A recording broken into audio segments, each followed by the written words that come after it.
combo license would climb from $33 to $42, while the sportsman license would increase from $165 to $185. The proposal will go before the Joint Government Operations Committee in December, and if approved, the new prices would take effect July 1st of 2027. Meanwhile, in Murfreesboro, Middle Tennessee State University is gaining international recognition for a program focused on measuring and managing financial risk. MTSU's Agricultural Science program has been designated a Center of Agricultural Excellence by the Society of Actuaries, placing the university among only 45 institutions worldwide with that distinction. Program Director Vajira Manatunga says students combine mathematics, statistics, finance, data science, and communication skills to prepare for careers in fields including insurance, banking, and healthcare. That's all for now. I'm Dalton Barrett for News Radio WGNS, part of your Good Neighbor Network. And I'll talk to you later. The Good Neighbor Network, on air and online at WGNSradio.com. Rutherford County's most trusted source for local news. Rutherford weather. A dense fog advisory continues. Sunshine mixed with clouds at times and foggy early today with a slight chance of thunderstorms. High of 93. I'm meteorologist Jennifer Wojcicki on News Radio WGNS.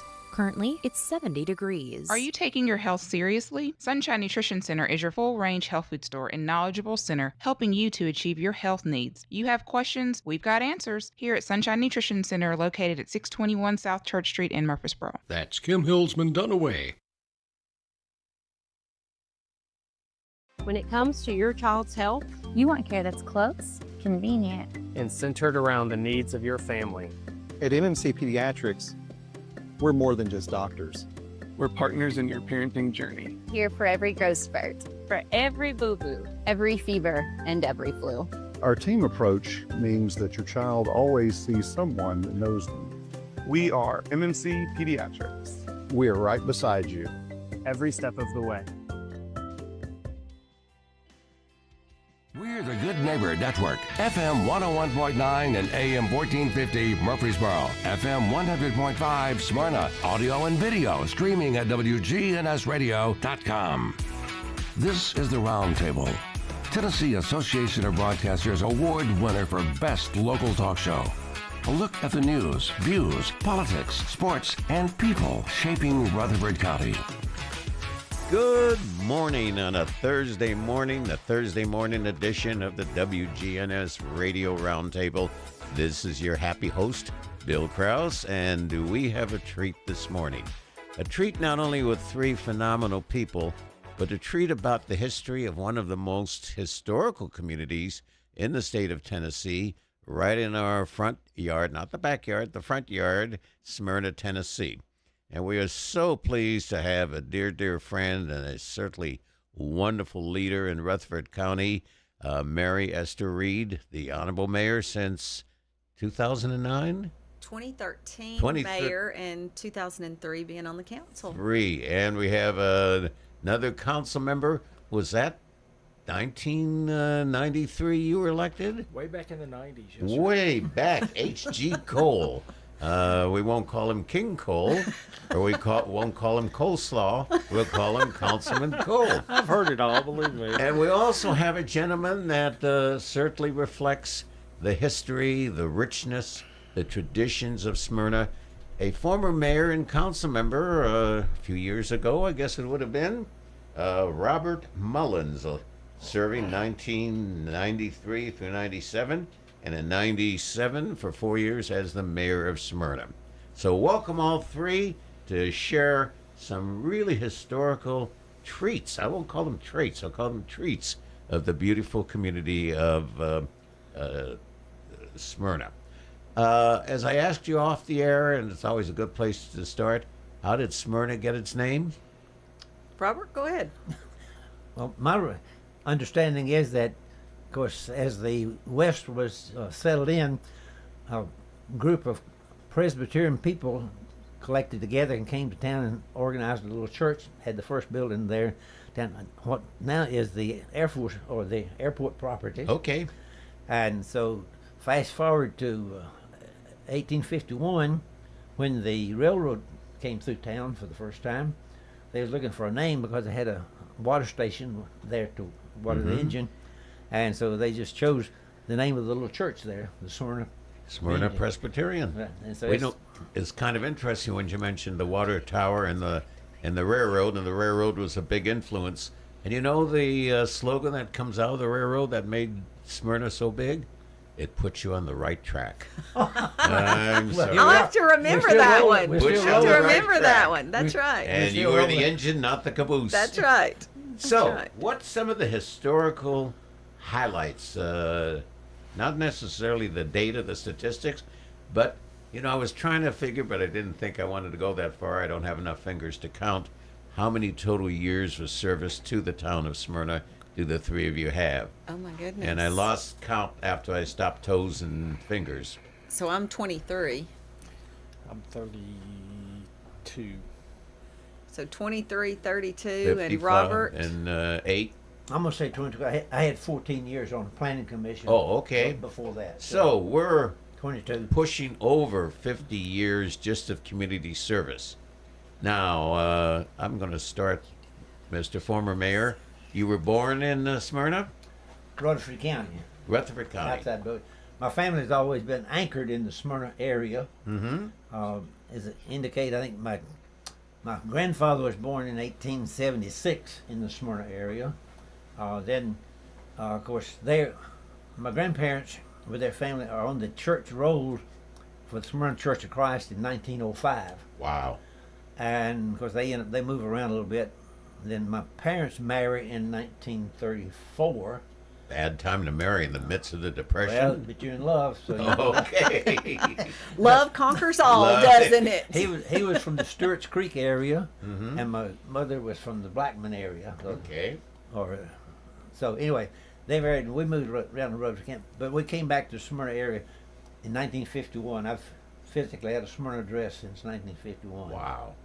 And Mary Esther, you were born in Smyrna? I was born, have lived in Smyrna my entire life. My mother grew up in Eagleville. My dad grew up in Old Jefferson, which a lot of people from Smyrna will know Old Jefferson. And Daddy said Mama wanted to come to Smyrna, that he wooed her with a traffic light because she only had a flashing yellow light in Eagleville, but Smyrna had a real traffic light. So Daddy always said that's how he wooed Mama to Smyrna. And said the light was I tell you, I'm not. You're the historian. Yes. But they. So I've lived in Smyrna my entire life. My grandparents moved to Smyrna when they left Old Jefferson, and I've been here. It'll be 55 years next week. Wow. And that would have been the mid '60s. For them. When for they them. built the lake.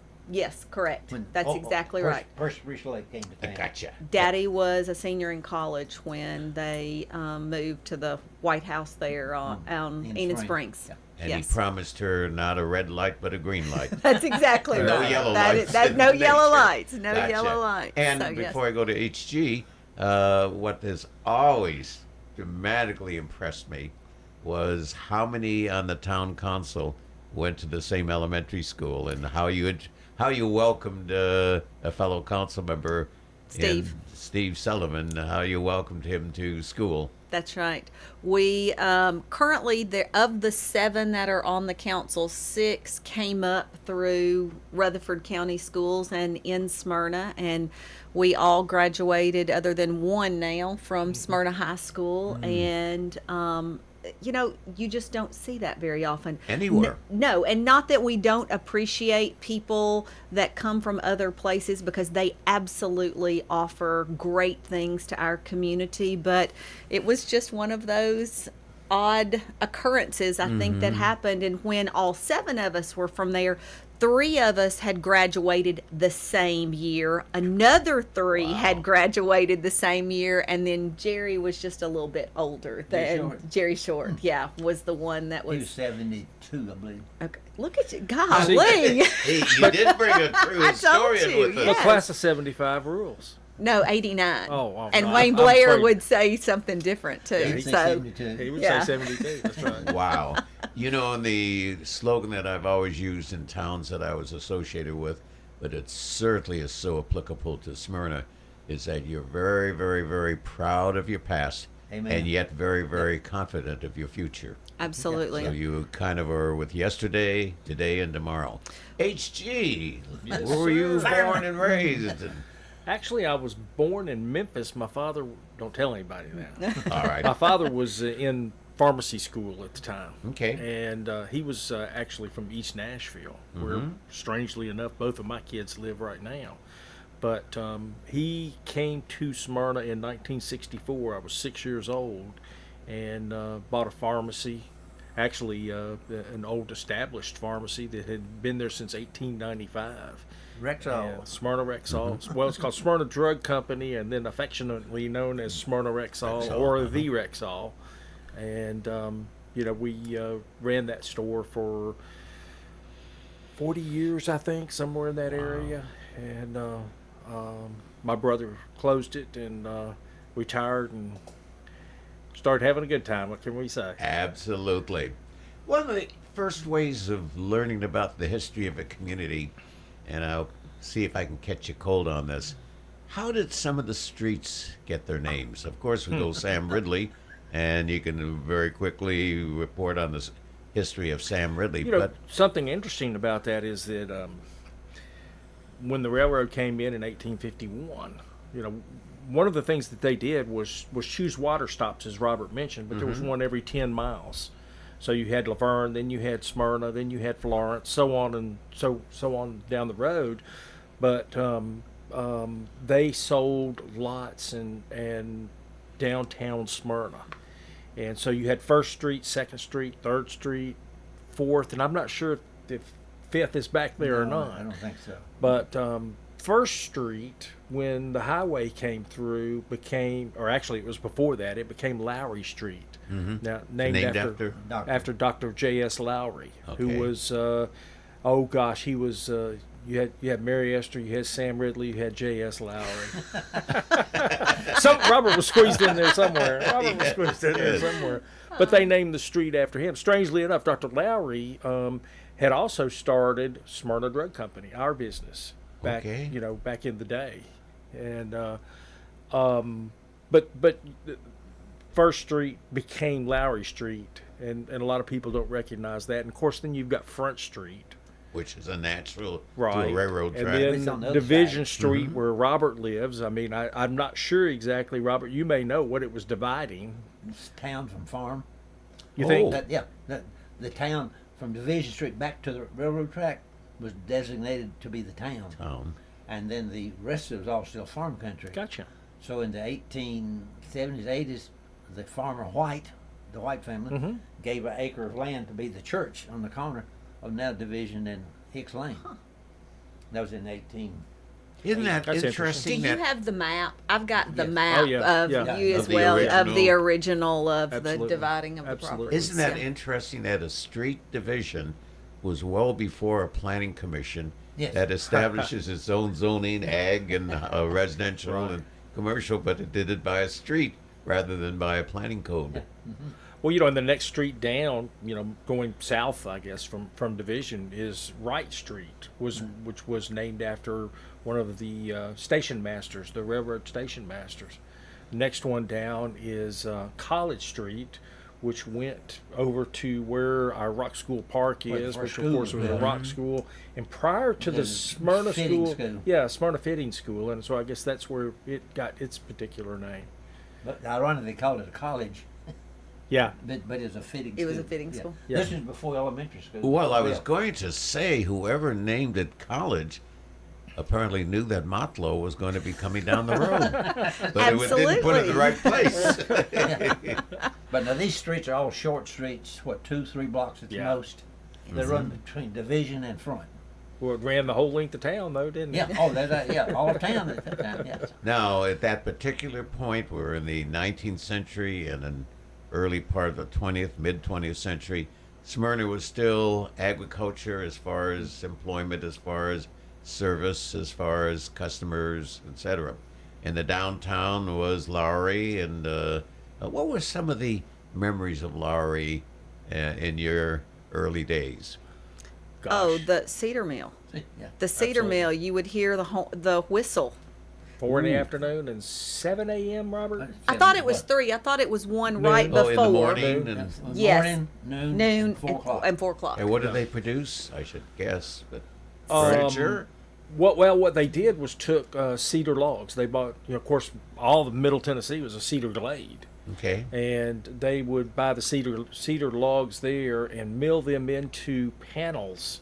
And then later on, I think they quit milling and just Sent 'em out- were shipping them sent 'em out to to Alta Vista, Missouri. Alta Vista, Virginia. Virginia, and that's where they made the lane cedar chest. And I can remember, I don't know if y'all did, when I graduated from Smyrna High School, I got a small chest. little chest. I didn't get and one I of think those. you didn't get one of those. All of our Town of Smyrna kids. gave me one. As a girl thing. Yeah, maybe it was a girl thing. Could have Do you been. still have Could it? have been. I do. I still do have it. I still Wow. have it. I keep all of my keepsakes in that. My daddy had a regular A re- full-size lane lane cedar cedar chest, chest. and I've got that. Yeah. I mean, and it is right in the middle. It was right in the middle of town. What is now the Well, where no, the actually, it apartments was are. at the edge of town. No, you it's see, at the because edge you of got to town. go back to But I'm talking before about the where it highway. is Yes, now. exactly. Where it is now, yeah. though. Yeah. It's where the apartments are. That's Right. exactly right. So Depot Highway 101. 41 came in about Later. what time? 50s, It's the early first 50s. U.S. highway going from Nashville to Atlanta. I graduated in '54, and it was not open at that time. Okay. So it came late '50s.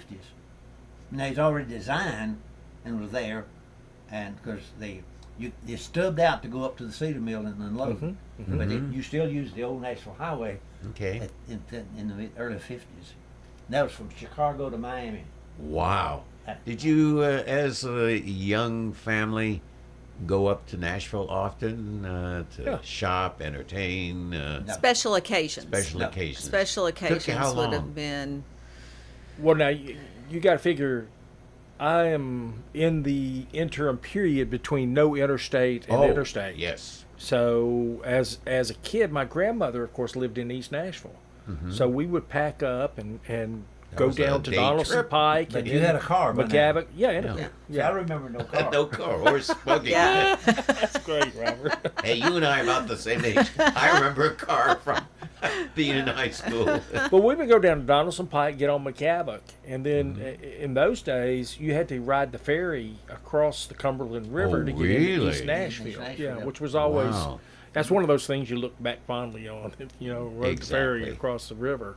But the incorporation, we Yes. actually lost our incorporation. At first it was 1869 and then 1915. What happened? Because of that, we chose to have a bar close to a school or a church, and we lost. There's a whole lot more to that story. Okay. Yes. And there was a state law that was passed, and it wasn't It's just Smyrna Prohibition that. Day. Oh, that- yeah, Correct. in the 30s. It wasn't just Smyrna that was unincorporated. There were many across the state where they were. But I have read stories about the saloons in Smyrna being quite rambunctious. Yep. Rowdy. Rowdy. Yes, very much so. Because it Wow. was a railroad town. Oh, sure. I mean, and you had these folks who came in and And I think it was called the 3 mile rule. sounds right. I'm pretty sure not that familiar it's with the that. 3. Yeah, it was, and that's why we lost our incorporation, and that you'll Well- see 2 different dates. But the story I heard or remember on losing your accreditation was that, of course, you had aldermen, Oh, elections sure. and things like this, and the guy that was mayor, would Dr. Ingalls, I think. not Ingalls, but he would not enforce the state rule and regulation, and by default, it was kind of like the governor not signing a new bill. Right. So Letting it die. it died, and so they lost the charter, and was there several years, probably maybe 2 terms, at least 1 term, without the charter. So then it was re-chartered in 1915. And strangely enough, his son was the first mayor in the second coming of the Exactly. town. really? The guy that let it lapse. Yeah. Was there effort, do you recall, to reincorporate during that? That's a fairly large span of time Now, Dr. Kraus, you said, do you recall? I mean, as a historian. I do not know. Okay. I mean, there's things, and that's the real crime of it all, is that, as people pass away, so many things just, into the nether. 4 Mile Law is 4 Mile Law. 4 okay. Mile Law is what it says. Strict regulations that prohibited saloons and the sale of alcohol within 4 miles of any church. Or place of worship is what it says. But not schools. 4 miles. It says church. Yes. Methodist church would have been there. Yes. Presbyterian church would. No. They came later. Baptist church came about that time. I think they built in 1914. And it said the state's strict anti-liquor mandates resulting in the loss of the town charter. Wow. So, wow. Yeah. That's But like I said, it wasn't just queer to Smyrna. Right. I mean, it was a statewide law, and many not that you recall, but do you know of any other communities that lost their incorporation? No, I'd be lying if I. Oh, okay. So there may have been others. I doubt that Smyrna was the only one. I doubt that we in were the the state only of one. Tennessee. 4 miles, that's a pretty good distance. It is a good distance. Now it's 500 feet, isn't it? No, I don't think it's anything anymore. It's not. It was at one time within my generation. Let's talk about how you became a lakeside community. Lakeside. Lakeside, yeah, being on really, in the dominoes of building the dominoes of Smyrna, the one that came first was the base. Okay. Which came in the late. Well, they started surveying and everything in the late Mill, 30s. Well, Cedar Mill, that's exactly right. Cedar Mill is railroad, Cedar Mill, and then the base. Economic impact. And even prior to World War II, the base was created. Well, 1939. Oh, I don't think it was actually opened, but they knew it was coming. They started the surveying. Yeah. Of course, the country's kidding itself if you're looking at a world war or a war of that magnitude across the water and thinking it's not going to affect us. Exactly. Yeah. How many people do you think were employed at the Cedar Mill? 75. I don't think it's 100. You think it was that much? Yeah, there's quite a few. It's a busy place. And the railroad people lived in Smyrna who worked the railroad? Now, come back. Well, okay. On that 2nd, 3rd, 4th Street. Yep. The diagonal, the perpendicular streets were presidents. Oh, okay. Yeah, good point. Jefferson, Adams. Well, the main crossing is Washington. Washington. Yes. Yeah, that's where the railroad there. So but they built little houses there and they sold them. Then you're talking about the company store. Yep. That's where the workers lived in those houses. Okay, it was a company town. Yeah. I wonder what the price of the housing was. Oh, what, $500? You think it's that much? Maybe. Doesn't even make a down payment or a deposit. That's exactly right. Wow. Don't pay the utility bill for the month. Did we have utilities? 1939 is when water came to town. Water came? And it came out of a well, right? Right, and it came out of oil and dug 3 wells to make the thing. The electricity came in 1919, I believe it was. You were around then, not me. Okay. Yeah. I think 1919 was okay. Electricity. And TVA's impact would have been in the 30s and so forth. TVA? It's 20s? 30s, late 20s, early 30s. I think it's early 30s. TVA. No, okay. As a result of Depression, right. FDR policy and so forth. Now, what was your original question? Hey, when you get older, you don't remember what you did, what you said, we were talking about the base, and we were talking about the Cedar Mill and then the base. And the base is yes. the second major episode. You was on the lake, that's right. Yes, said, and the lake. We got to get the base first. Get to the base first. Well, an anecdote about the base out there, and this was told to me by Mr. Ben Johns, whose family owned Goochland, which was one of the major purchases for the base out there. But back in the day, there was a street called Old Jones's Mill Road that went from what's today is the Sam Davis Road. And of course, before the lake, which we'll get to in a minute, it went all the way out to Pools Knob. But the base came in, and if you think about it, there were no roads to where the base is today. Wagon trails. And Mr. Ben told me that everything construction material on the base came down Sam Davis Road and went across the little bridge that is now part of our bicentennial trail, and then over to where the base is. Behind us. Yeah. Exactly. Yeah. Yeah. All the Came in material on right Yeah. by your house, And Mary that's when Esther. the railroad was built out there, Yeah. because everything came in by rail. Sure. Oh, sure. Well, there's a few trucks around, but it's pre-truck day. But just to think about, all the construction material, which they put up in 18 months, is what I understand. The whole Wow. base, done in 18 39, months. 40. What was the peak population at the base? Do you recall the maximum number of people stationed there? I've heard military personnel, families, in fact, Yep. maybe up to 10,000. Wow. Yeah. It was a pilot training. Okay. What, B-17, B-51, Both. both. I think it's been both. That's It's what- interesting to go even now, and if you'll say I'm from Smyrna, anywhere daddy across flew the out there. country, My granddaddy is yes, today's that what they you will say. hear that they were stationed there, or their parents met there. So it's And yet, still, what you have seen with the growth and development of the Smyrna Airport, again, proud of your past and certainly confident of your future with the airport and its role within Middle Tennessee. One of the things we always talk about when we talk about, the history of Smyrna is, okay, the base closed. And of course, everybody's doom and 1970. gloom and all that other kind of stuff. But there were a group of people, and they recognized the fact that, for one, we've got a location near Nashville, which is, within 300 miles, 800 miles of all the major Day's destinations in the U.S. The day's travel, right? And then 75% of the U.S. Population, yep, Right. within the days. Right. But then we've got runways out here that are bigger than at that time were bigger and better than anything else in the state.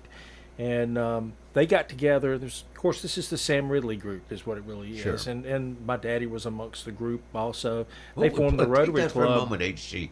What was the Sam Ridley group? I mean, we know Sam Ridley, but what Well, was I use that term very loosely. There was nothing actually okay, it called the wasn't a Sam formal Ridley group. group. It was a- But I'm just saying that they were people who were affiliated with supported them. the town. Supported the town. Okay, the I think advocates. Sam came back as a captain, he decorated military guy, hero. So everybody just rallied around him and gave him. He was a natural leader. He was a leader, and everybody else was supporting him, and here we go. Let's take a quick break right now so we can pay the bills, but I want to say that most hopefully everyone out there listening is as intrigued as I am, because this community just has some roots that are very, very deep, and the blossoms from those roots are very, very equal.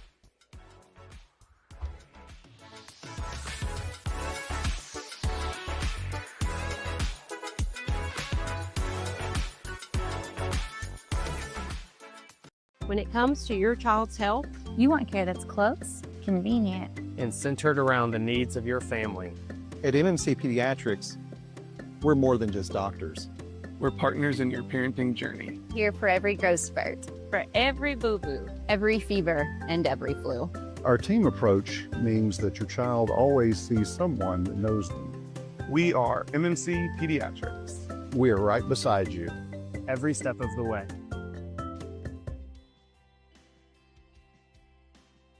What's the location of your emergency? I think my kid OD'd. Hundreds of overdose calls like this happen in Rutherford County every year. These aren't just numbers. There are children, parents, and friends. None of us can fix this alone. It takes all of us learning the signs and looking out for one another. And together, we can save lives. A message from the Rutherford Opioid Board. If you or someone you love needs help, call 1-800-889-9789. That's 1-800-889-9789. First Shot transforms Rutherford County youth. Coach Andy Herzer leads dynamic basketball camps and clinics, building skills and character since 2003. Kids dive into exciting STEM projects, sparking creativity through hands-on coding, art, and dance. They elevate their mind, spirit, and body in summer and winter programs. Visit FirstShotTN.org today to learn more. First Shot, where kids gain, elevate, and develop.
mainly clear.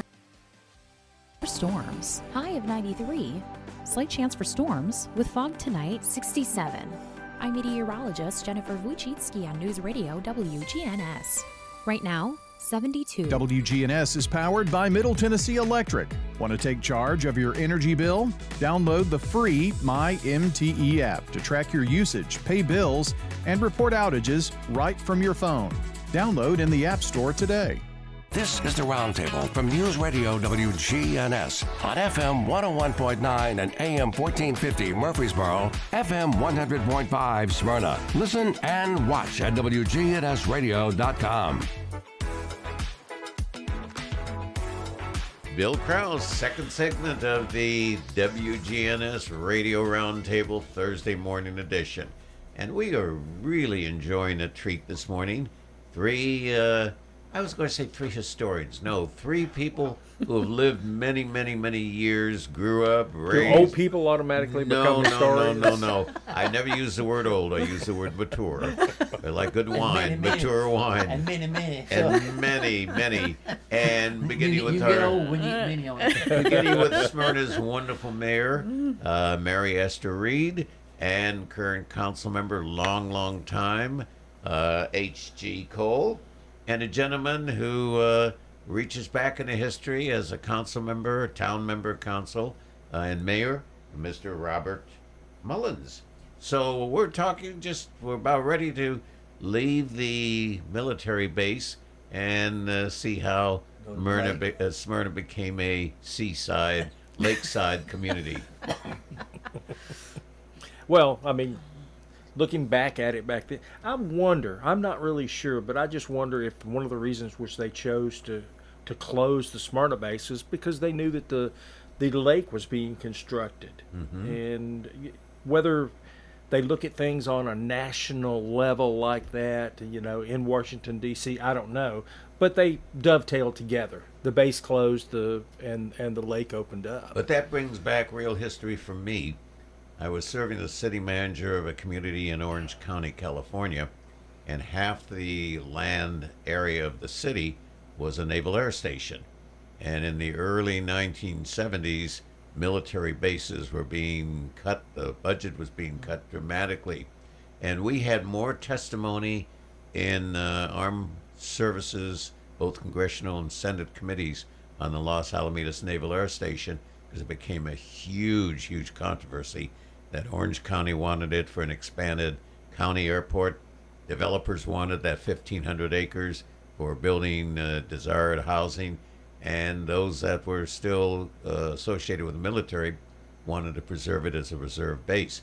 So I can remember, and that was actually in 1972, and the amount of times that I had to testify in D.C. on behalf of the Naval Air Station. Mm-hmm. I can certainly envision that 1970 was a big year for Smyrna. I think the economics was the driving force for it, because they were trying to close and reduce. Mm-hmm. But then too, they could transfer what Seward was doing to other bases easier than they could enhance the growth of them. Yeah, they sent a lot of people to Little Rock and Virginia, Delaware, Virginia. Mm-hmm. Good. But anyway, coming to the lake, the Corps of Engineers is driving behind the thing. Sure. Plus, Tennessee with hills and rises and everything had a lot of slopes and a lot of water, a lot of flooding. Mm-hmm. So the Corps of Engineers undertook. They built one Old Hickory first over in Sumner County, Gallatin, but they're trying to flood control, hold the water back upstream, not let it hit the Cumberland, because Cumberland has been up on Broad Street several feet multiple times wow. over the years. So that's what there was flood control was the original objective. Objective. But if you look at the actual documents that talk about those things, the first thing that they list is recreation. Oh yeah, as recreation. Well, that's local. Mm-hmm. That's you and me. I want you to come play in the water. Yeah. Mm-hmm. And then there's no place to go. Now you had Murfreesboro at that time probably didn't have a private. Ponds. Public park. No swimming pools and that type of thing. The Nashville did have 2 or 3, but they started building it and damming it up. And that was a 10, 15-year project. But they talked 10 years about buying property. My family had a farm in that area as well. Okay. When we're talking Mary the Esther early Reed. 70s, what, again, I always hate to ask these questions because they require, if you know, you don't know, what estimated was the population of Smyrna? Well, it was just after the 50 basic years closed, ago, and I'm uh-huh. not sure we didn't go down to around 7,000 I think at that time. okay. 7,000. So you were After the base single-digit population. Now, one thing Mayor Sam Ridley did at the time, he was foresighted enough that he incorporated the base property and got those military people counted in the city yes. population.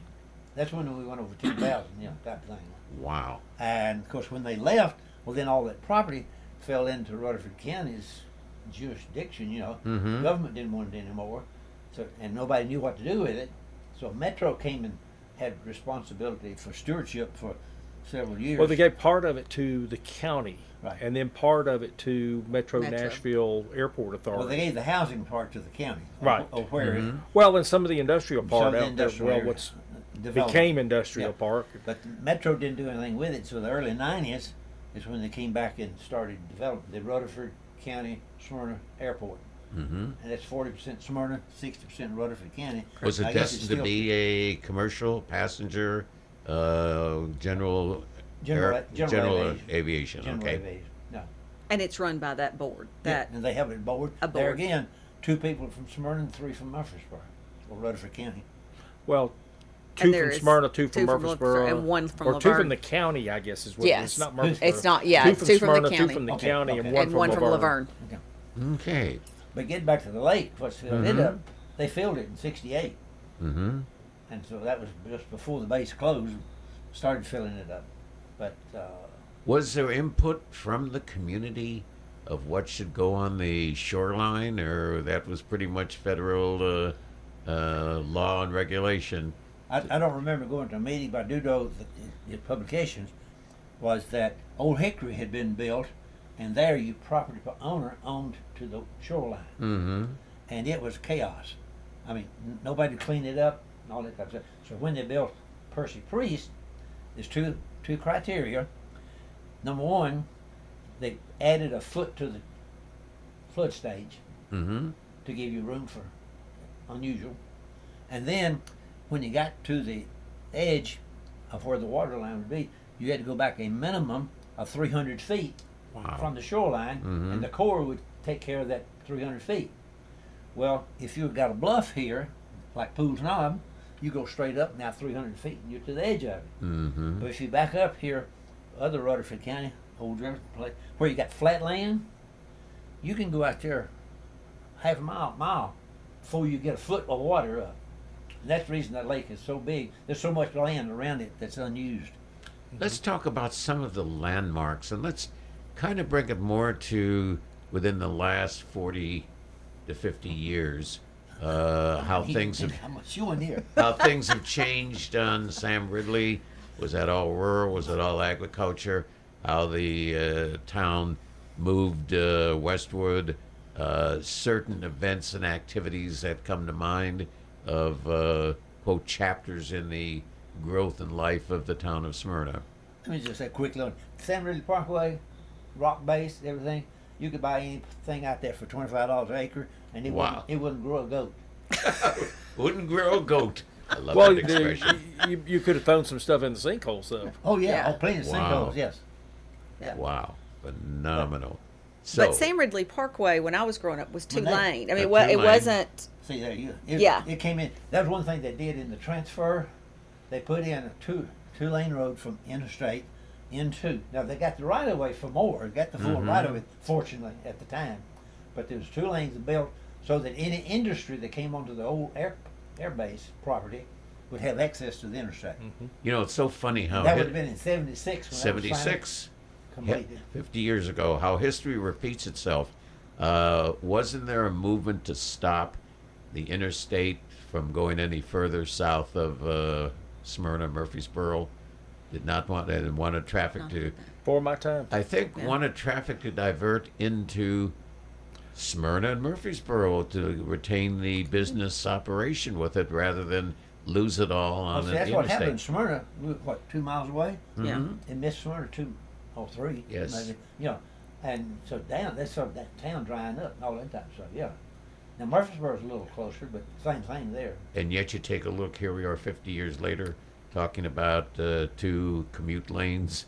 And you never want me talking about, and you would never want me to talk about that, because coming from Southern California, I personally thought the commute lanes were a disaster. And I can recall very vividly, there's one stretch of freeway between Anaheim and Corona, California, the State 91, and it was 8 lanes, 4 lanes each way, and the state decided to try its first commute lane with 2 lanes in between. And the prices, of course, were determined by the traffic flow and the time of the day or day of the week. And you would see bumper to bumper to bumper on the 4 lanes. And then you took a look at the 2 lanes. They were basically empty, you know. And then you'd see a Porsche go by, or you'd see a Lincoln go by, or you'd see, you know, a high-priced car. And I once asked Caltrans, which is the counterpart to TDOT, and I said, if you turned those 2 lanes back over into free flow traffic, what would that do to the flow of the remaining 4 lanes? He said, it would all move fairly good. So I have no idea. I don't want to get on a political advocacy or denial of the 2 lanes, but it does take some consideration. I'm going to have to slide out to go open the store, but I just want to say these 2 gentlemen and those that came before me left us a foundation that has been unbelievable to build on. And if it wasn't for individuals like Mayor Mullins and H.G., we would not be where we are today. So I think as a council today, we don't forget what these individuals have done to prop us up and get us ready for today. Well, you raised, just before you leave, Mary Esther, you raised something very key. The history of a community, or the future of a community, is not the width of streets, or the buildings constructed, or even the parks created, or the services provided. It's the men and women, as volunteers more often than not, who devote hour after hour after hour, coming after pressure, coming after conflict, coming after attack, and so forth. And most people do not realize. And a few skirmishes. Yes, and you get battle scars from them.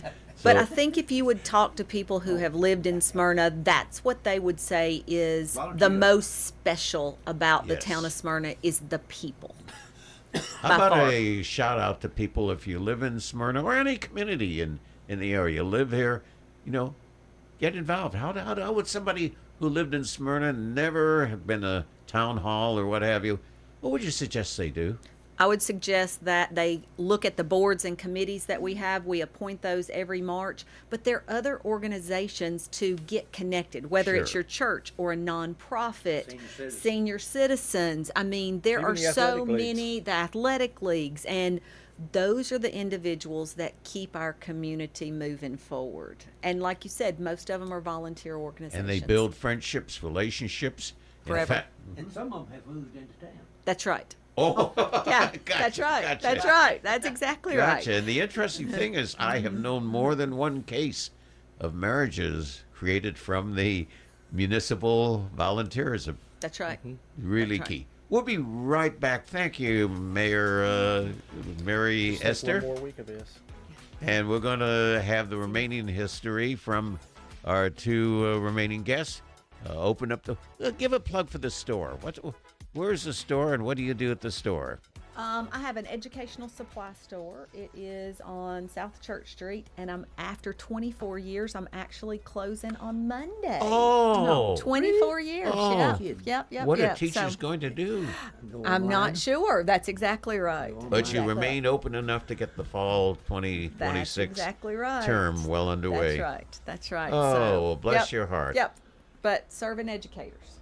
Absolutely. Yep. So I'm not going to ask you what you plan to do after you close the door, besides doing the great job you've been doing as mayor for a long time for the people of Smyrna. I appreciate that. I always appreciate you and you recognizing the town. We always like to talk about it. Absolutely. Yeah. Thank you so much. He Take can- good he can care. tell.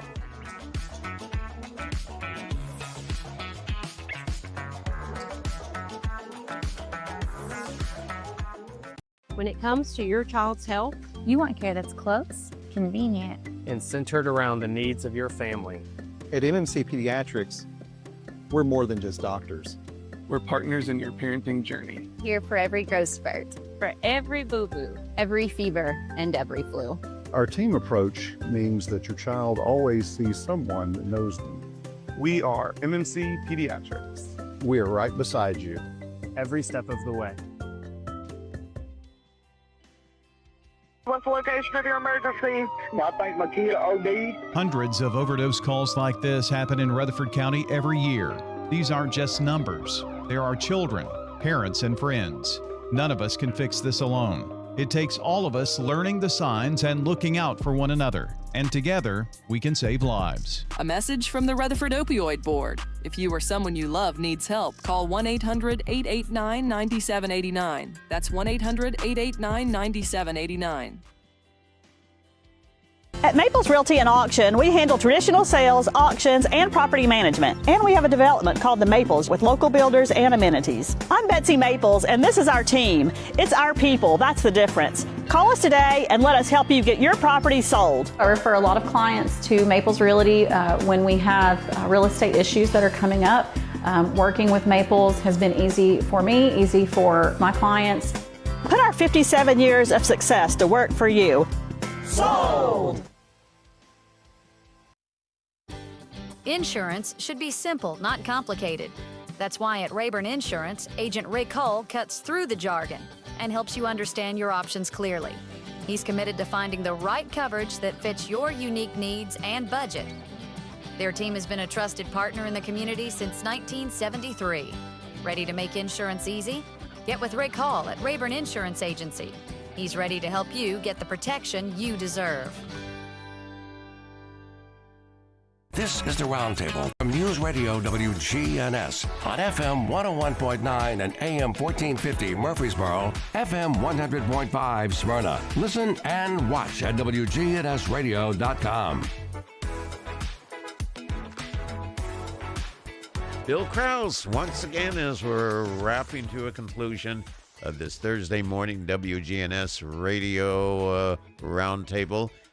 We had to say goodbye to Mayor Reed of the town of Smyrna as she went to open up her store, actually for the last week. Wow, that will be an experience. But we have two great gentlemen who have so much to share. H.G. Cole, who's been on the town council for a long, long time. Don't look like you have too many battle scars from it, at least that are visible. And a former mayor, Robert Mullins, who was mayor back, this sounds historical, back in the 20th century. Back in the a century Previous ago. century, yeah. A century At the ago. turn of the century. Yes. Kind of take us on a virtual tour of Smyrna, of what you remember, things that stand out. If you were driving through either the older part of Smyrna on US 41 or on Sam Ridley, what besides the couldn't plant a goat there on the newer part of Smyrna, what are some of the historical areas? I know you mentioned the pharmacy, certainly mentioned the early churches. Were there other, quote, where kids hung out, I guess I should be proper. Do you recall anything special? Did you cruise at the time in high school? I know, we didn't have cars. 1954? It was maybe 2 or 3. Oh, had cars, wow. But you had. Hey, I had to find a. Yeah, I had one guy had a car, an old 41 Ford sedan, but I double dated with him. Hey, we even found twins one night, but we forgot which one went with which one. Wow. Hey, I dated twins when I was in high school, and that was very rough. They were identical, and they would always say, "Is this the real one, or is this not the real one?" Let's see. Of course, going back those days, there was an old tavern in town, the Snake Pit. The Snake Pit. Now that's where still in business today, but not called the Snake Pit. But they'll answer to it. Okay. But it's a part of downtown revitalization, and a lot of people know it was the Smyrna Pub, and it's a thriving business. Has good hamburgers today. Going way back though, and this was our first entry into Smyrna, even before we moved to Tennessee, because my daughter would bring us down. There was the Hawaiian restaurant. Oh. Omni Hut. Polynesian. Polynesian. Omni Hut. And that was opened in 46, was it? 60. Oh, 60. Okay. It's a shame it closed because it had great food. It was terrific. And it was, I can remember, we lived in Clarksville for a short time before we came to Smyrna. Mhm. And I can remember my parents, I mean, I was less than 5 years old at the time, telling us that they were going to Smyrna to the Omni Hut. Yeah. It was a go-to place. It was a go-to place from all over the mid-state. The governor would send his people out there to pick up to-go packages. I've seen it. Absolutely. Yeah. When you mention the governor, you know, one of the most interesting things is that most elected officials, governor or mayor or what have you, if streets or parks are named after them, it's usually in the community. But one of my most favorite visits on the round table about 2 years ago, very shortly before it passed away, was Winfield Dunn. And I asked Governor Dunn, how did you get a major street named after you, the total opposite end of the county in eastern Tennessee on the road to Sevierville, when you were from western Tennessee? He's from Memphis, yeah. And he had a major contributor, a friend who was from Pigeon Forge, and the friend had the political pull to get the main entrance into the street named after him. I didn't realize that. And most people don't realize that kindergarten started under Governor Dunn. Yep. Mm-hmm. And he could not run for re-election because of the one... 2 terms. 2 terms. Was it 2 or 1? It's 2. Because he only served 4 years. Yeah, we never had a single term. It's always 2 terms. 2 terms. Okay. Other landmarks. What were some of the stores? Well, let's come back. I'm sorry. That's right. The cedar mill was the employment. Okay. And then when you got out of high school, you either you was on the farm, or you went to work part time, or you go to work at the cedar mill and farm part time. Then came the air base because there were some civilian jobs there, but a whole lot of our Smyrna Southern Belles married some of those airmen and left town. Yeah. Wow. They'd always loved. They learned their wings. They had their priorities. You know, everybody wanted to date an airman. You know, type thing. Other buildings. HCD. Well, it's interesting with I remember when the first theater was built. It was like 1948 or 49 in town. Still there. Huh? Still there. Did you go there? Did you go there as a kid? No, yeah, I did. I remember we lived outside of the town, but I can remember my mother loved to read, and she'd read the book 12 Women, or the 12 Little Women. No, yeah. Yeah, and they had that on a theater, and they brought there's 6 children in my family.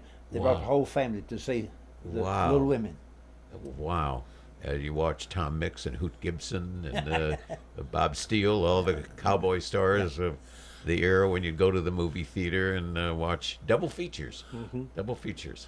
See, they closed it by the time, when we came to Smyrna in 64, it was already closed. And David Tucker was cutting hair in there. It was a barber shop. See, a lot of the guys came back from World War II and tried. It's easy to get a GI loan. Sure. So there's a lot of people good. That first Shell station came to town. You remember what it charged for gas? Oh, I remember paying cents? less than 20 cents. Less than 20 cents. At times, quarter. Yeah. But you know, an interesting thing about that, I always have to plug that in. What kind of gas mileage did you get on your 54 Chevy to pay 12, 15? Did you get that much? I had a 50 Chevy, and if you had a 6, if I got 8 miles per per gallon. If you gallon. had 6, you had 8 cylinder. Yeah. That was my first car, was a 50 Chevy. 50? Well, 50. They didn't have a 6 then. No, it was a... Did you get a Bel Air or 210? Oh, it was just an old sedan. Basic, yeah. No extra chrome or 3 anything? tires, you had to use the 4th tire to, Yeah. you know, now I use it later to retire. Sorry, that's a bad pun. Yeah. Bel Air didn't come along till 55. 55. Right. You know, we could talk about cars and how they were. And you know, it was an interesting thing, and some of the younger folks do not remember. It was, at least for us in California, which was very much of a car state, it was a big thing to try to sneak near the dealership to get a look at the brand new next year models. Before they put them Before out they front. put them out, and they had them under canvas and what have you. And you had, I just saw the 56 Buick, you know, and so And it forth. was going to be different than last year. Every year You was knew different. It was going to be different. Yeah, Absolutely. Once the car company went 2 years in a row, they had some problems. I tell you one thing, the old building, the old Smyrna Hardware. Now, Sure. what it may have had another name, but this was a hardware, but mainly a lumber yard. Mm-hmm. But it went from block to block, big building, pole structure. Where was it at? Right on the corner of Lowry and Jefferson. Previous life, wasn't it a stable? No, that's what it's going to. Okay. Hey, originally, that they had a livery stable on the side of it that hold about probably 12 horses, and people ride to town and leave the horse the other day and catch the train, go to town and work, and come back and get the horse. So there was a park and ride lot. Yes. But it wasn't a car, it was a horse. Yeah, right, for horses. Did they feed the horses and water them? And I guess, yeah. They had brush water. them down? And Yeah, no, I doubt that. Didn't have that. Hey, they didn't have perks. I would be curious what they charged. You know, I you would- look at a I park don't and know. ride lot now, you know. Yeah, I doubt. I 50 do. cents $1 a day, something like that, probably. I mean, But say when my dad was going to school, even high school, large family outside town, but they had a buggy wagon that they rode and had a little spotted trotting horse. But they would ride, all the family would ride the buggy to school. They'd tie it down by the tree and get it the afternoon and go home. Where did you shop? That was before school buses. Oh, where were the grocery stores? Oh, you had old Lawrence and Albert D. Lawrence. Yeah, had two. His daddy, I forget, Lawrence and something, and then just had one store to my knowledge. And then later, Buy-Right came. This has been after, like in '48, after the war. You know, Buy-Right is a cooperative structure, and that's when Thurman Francis and Bill Barnett partnered together, home from the military, opened up this new store, and it was Buy-Right, and they had the bigger new. But on the west side, the mowers market was there. It was a mom and pop. And that's where the railroad workers and the construction, anybody in town, the little, it wasn't much bigger than, well, like that size there. But they had, in the back, they had a bar, table there. You'd get bologna and cheese. It was a big, long 10-pound stick. Jeez. Now, how thick do you want it? You get it as thick or thin. as thick or thin. Pay accordingly, of course. Were there restaurants at that time in Smyrna? Snake Pit. There's just a snake. And Smyrna Davis Cafe. And Smyrna Davis Grill, Sam Davis Grill, over there by the dealership. And Where'd the kids go? That's where you got your bus tickets. You bought at Sam Davis Grill. If you're going to ride to town on a bus, Greyhound, you got your tickets there. But it wasn't much wider than this. It had a bar you sit there. And, then but the no bigger. Bright Spot opened up. It came in on Front Street and then built. All right, Bright Spot came to town in 1952. Okay. 51 or 52. I was in high school. For my time. Yeah, for your time. Now that was a hangout after ball game, and he had kids, and he wanted to do a place for the kids to go after the ball games on Friday night. Smyrna's always been a football town. Is that Walter Loggins? Is that who Walter that was? Loggins? And then he built the new building over there on, I guess it'd been Lowry Street. Where? Which? Where the woodshed was the Bright Spot. He moved over and called it the Bright Spot. You did. Did he build that building and put that? That building came in there, yeah. I guess he did. Yeah. Crime. Kids behave. Was there a sheriff? I did. I promise you I did. Okay. Was there a... we didn't even have a policeman back in those days. We had one. Well, let me tell you this story, Bill. Tell the police story.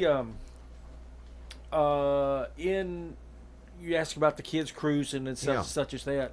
Where the Advance Auto is today was one of your first convenience C-store things. Okay. And it was called Tenneco. Okay, and from Tenneco south, there's a bridge down there where it crosses Stewart's Creek. And that was about a quarter mile from Tenneco to the bridge. And that was one of the things that, we'd gather up at Tenneco, buying gas supposedly or whatever we were doing there, just hanging out, the place, where we gathered up and decided where we were going to go. But we would race from Tenneco to the bridge. Wow. But all we had to do was go find out where the two cop cars were. What were you driving? I had a 69 Camaro 350. Oh. See, young. Why am I not surprised? Well, that was my first car. Okay, but it was a fast car. Well, in my mind, yeah. But I mean, there were other people that had some really, really nice cars. I mean, they'd leave some rubber. They would leave some rubber. The muscle car was coming in. Exactly. Absolutely. The synchronizers were worn out on my second gear, so I struggled with that a little bit. Gotcha. Well, we could, and I almost want to do a repeat, not of the same stories, but of other stories, because every community, but I don't think any community can be even more historically memory than the town of Smyrna. And I'm so grateful to the two of you who gave your time up to be with us, sharing just some insight. And I hope those folks who either live in Smyrna or those drive through Smyrna and so forth, remember a town is nothing more than just the history and the roots. You see new building, you see new development, but it's the roots of the community. Well, see, Smyrna's always been referred to as the north end of the county. Okay. So a whole lot of things we had to get the short end of the stick over the years. Mm-hmm. But as we see, it had to become a little community thriving on trade and good, meeting the needs there. Laverne was a little further north, and it was almost in Davidson County. In Davidson County, next to Antioch. Yeah. But not even incorporated until the 70s. It was set in 1976 is when Laverne was incorporated. So much later. But see what happened? Smyrna, by the nature of it, kept growing, kept expanding, and see, and it was fortunate enough after the base left, the lake came in all kind. Well, then you know what the industry and airport is there today. Oh, sure. There were still dreamers in town. Yep. They never did, bow down and say it's over with. Not fade away, but became part of the roots. Right. Thank you, gentlemen, so much. Initially we had the mayor of Smyrna, Mary Esther Reed, who had to leave early to open up the store, which is last week. That's always sad when a business decides to close. We had Mr. H.G. Cole, who's been on the council 33 years.